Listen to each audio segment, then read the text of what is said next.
बहरहाल हम आगे बढ़ते हैं। अगले साल होने वाले लोकसभा चुनाव को देखते हुए विपक्षी दलों का इंडिया गठबंधन पर एक बार फिर से अपनी बैठक कर रही है और आज से मुंबई में 2 दिनों तक होने वाली बैठकों में तमाम बड़े फैसले लिए जाने वाले हैं। लेकिन करीब 28 पार्टियों के इस गठबंधन में प्रधानमंत्री पद की दावेदारी से लेकर संयोजक बनने तक की राह में कई अड़चने हैं। इस रिपोर्ट में देखिए।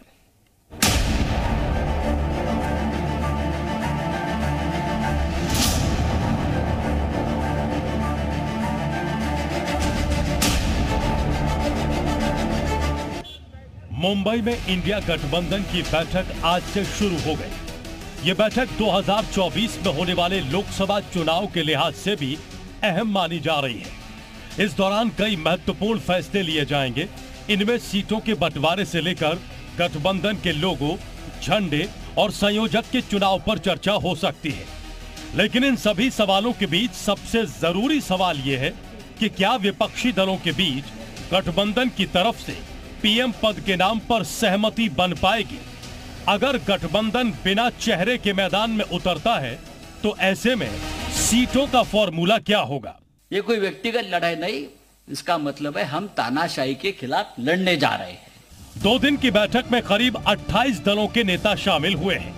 2024 के लोकसभा चुनाव में एनडीए का मुकाबला करने के लिए संयुक्त प्रचार रणनीति, गठबंधन के साझा न्यूनतम कार्यक्रम का मसौदा तैयार करने, देश भर में आंदोलन करने के लिए संयुक्त योजनाएं बनाने और सीटों के बंटवारे के लिए कुछ समितियों की घोषणा करने की भी संभावना है। सबसे पहले हम आपको इंडिया गठबंधन के एजेंडे से रूबरू करा देते हैं। इंडिया गठबंधन का लोगो तय किया जाएगा। दिल्ली में गठबंधन के हेडक्वार्टर बनाने के प्रस्ताव पर चर्चा होगी। इंडिया गठबंधन के संयोजक पद के प्रस्ताव पर चर्चा हो सकती है। कोऑर्डिनेशन कमेटी के गठन को अंतिम रूप देने पर भी बातचीत होगी।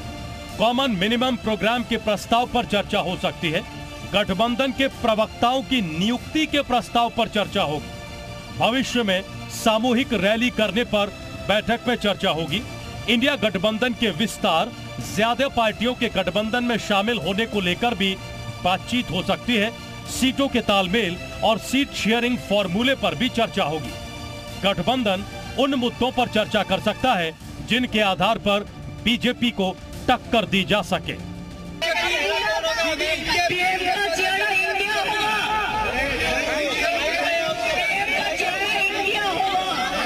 गठबंधन में शामिल दल भले ही एकजुट होने का दावा कर रहे हो, लेकिन अंदर खाने में खींचतान जारी है। बुधवार को आम आदमी पार्टी की तरफ से पीएम पद के लिए अरविंद केजरीवाल का नाम उछाला गया। हालांकि बाद में पार्टी ने इसका खंडन किया। समाजवादी पार्टी की तरफ से अखिलेश यादव को पीएम पद मटेरियल बताया गया।